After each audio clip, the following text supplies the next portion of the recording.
नमस्कार। करंट ज्ञान चैनल में आपका स्वागत है। आज का शीर्षक है खेत से लेकर खाने की थाली तक होती है अन्न की बर्बादी, इसे रोकना होगा। चिंताजनक है कि एक और जहां देश में भूखमरी की गंभीर समस्या से जूझ रहा है, वहीं दूसरी ओर बड़े पैमाने पर खाने की बर्बादी हो रही है। विश्व खाद्य संगठन के अनुसार देश में हर साल 50,000 करोड़ रुपए का भोजन बर्बाद हो जाता है, जो कि देश के उत्पादन का 40% है। आज खाने की बर्बादी एक वैश्विक समस्या का रूप ले चुकी है। दुनिया भर में खाने की बर्बादी पर रोक लगाने के लिए विभिन्न प्रकार के प्रयास भी किए जा रहे हैं। हाल ही में सऊदी अरब में किया गया एक ऐसा प्रयास चर्चा का केंद्र में रहा।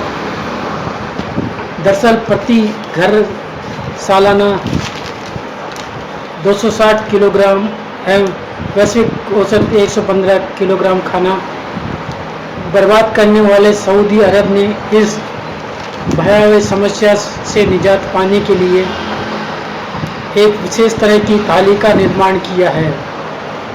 इस थाली को लेकर कहा जा रहा है कि इसका नया डिजाइन खाने की बर्बादी 30% तक कम करता है। इस थाली के निर्माण की बड़ी वजह खाड़ी के देशों में ज़्यादा मात्रा में खाना परोसने का चलन है। निसंदेह एक इस तरकीब से खाने की बर्बादी में कमी आती है, जो यह एक बड़ी सफलता मानी जाएगी। आज इस तरह खाने की बर्बादी को रोकने के लिए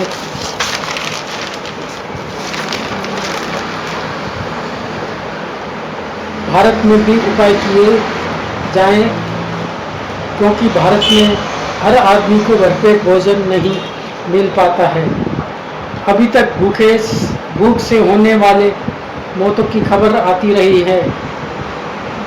वैश्विक भूख सूचकांक में भारत 102वें स्थान पर है, जबकि पड़ोसी देश पाकिस्तान 94, बांग्लादेश 98, नेपाल 77 तथा श्रीलंका 66वें स्थान पर है।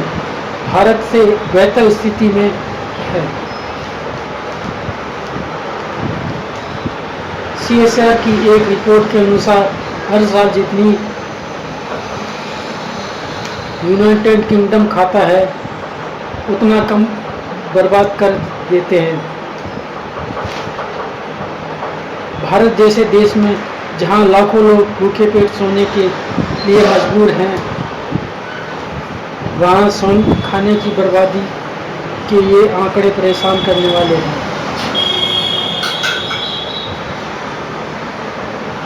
भारत में खाने की बर्बादी सबसे ज़्यादा नॉर्थ सेंट्रल पार्ट के सार्वजनिक समारोह में होती है। शादी विवाह, सोशल और फैमिली फंक्शन, कैंटीन और खाने की होटलों में सबसे अधिक बर्बादी होती है। रिपोर्ट के मुताबिक उत्पादन का करीब 40% फूड बर्बाद चला जाता है। भारत के कुल गेहूं उत्पादन में करीब 2 करोड़ टन गेहूं बर्बाद हो जाता है। इतने बड़े पैमाने पर अन्न की बर्बादी हैरान करने वाली है। खुद कृषि मंत्रालय के आंकड़ों से पता चलता है कि भारत में करीब 50,000 करोड़ की कीमत का अन्न हर साल बर्बाद होता है। इतना अन्न बिहार जैसे राज्य की कुल आबादी को एक साल तक भोजन उपलब्ध करवा सकता है। खाने की बर्बादी की वजह से ग्रीन हाउस गैसों में 8% का इजाफा होता है। इसकी वजह से ग्लोबल वार्मिंग की समस्या बढ़ रही है। खाने की बर्बादी को लेकर ये आंकड़े वर्ल्ड रिसोर्सेज इंस्टीट्यूट ने रॉकफेलर फाउंडेशन की मदद से जारी किए हैं। यही नहीं, खाने की बर्बादी को लेकर कुछ दिलचस्प तथ्य पता चलते हैं। मसलन भारत जैसे विकसित देश और लोअर इनकम वाले देश में खाने की बर्बादी भारत के स्तर पर होती है, यानी अन्न के उत्पादन के वक्त खेत से मार्केट पहुंचने तक अन्न बर्बाद होता है। वहीं अमेरिका जैसे विकसित देशों में खाने की बर्बादी खाने की प्लेट में होती है, यानी खाना प्लेट तक तो पहुंच जाता है, लेकिन प्लेट में खाना छोड़कर लोग इसे बर्बाद करते हैं। संयुक्त राष्ट्र संघ की फूड एंड एग्रीकल्चर ऑर्गेनाइजेशन ने एक आंकड़ों के मुताबिक सबसे ज़्यादा बर्बादी कंद और जड़ों की होती है।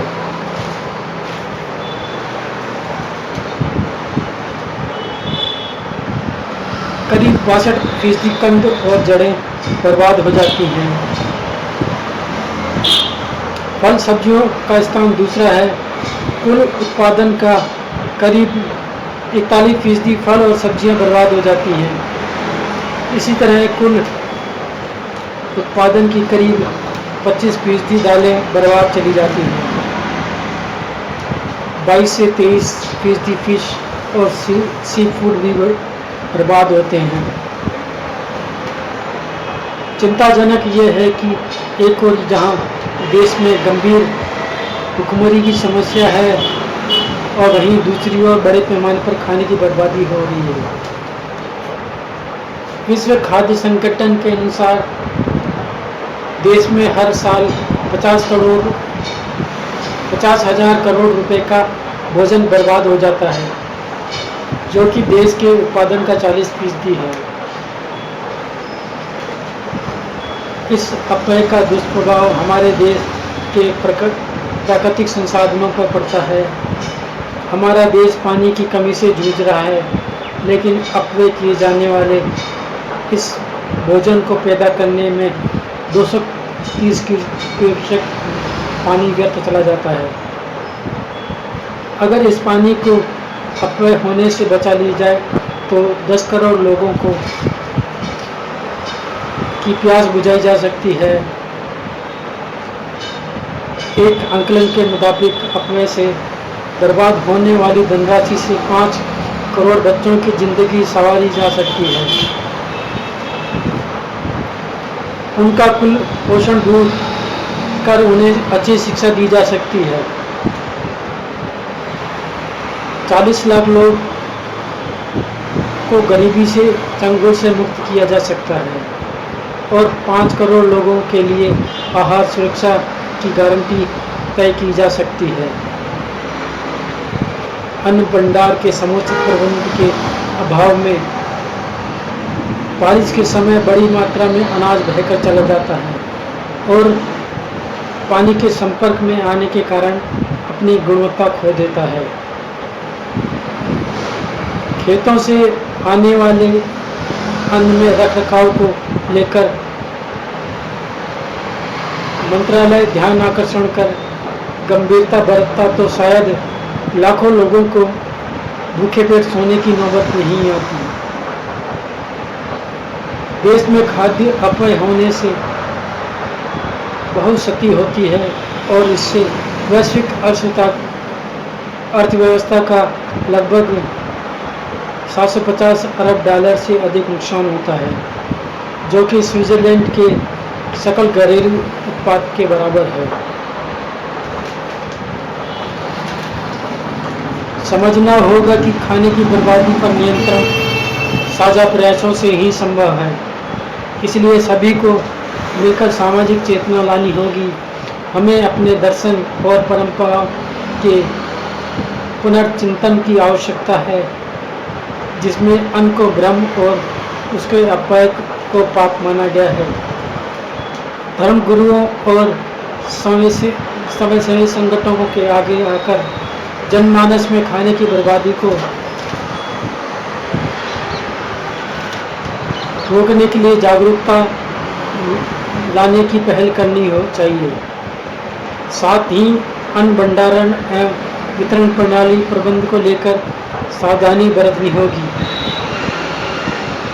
क्योंकि भारत में भंडारण की पर्याप्त क्षमता नहीं होने की वजह से भी अन्न बर्बाद होता है। अनुमान के मुताबिक चावल के मामले में 1.5 किलो चावल प्रति क्विंटल और गेहूं के मामले में 0.95 किलो प्रति किलोग्राम का नुकसान होता है। अगर सरकार को 2030 तक भारत को भूख मुक्त करने का संकल्प साकार करना है तो दीर्घकालीन योजनाओं को और भी सख्ती से लागू करना होगा। सुनिश्चित क्रियान्वयन के लिए एक पारदर्शी मशीनरी बनाना होगा। धन्यवाद। कृपया बताएं कि आपको ये आलेख कैसा लगा। Thank you.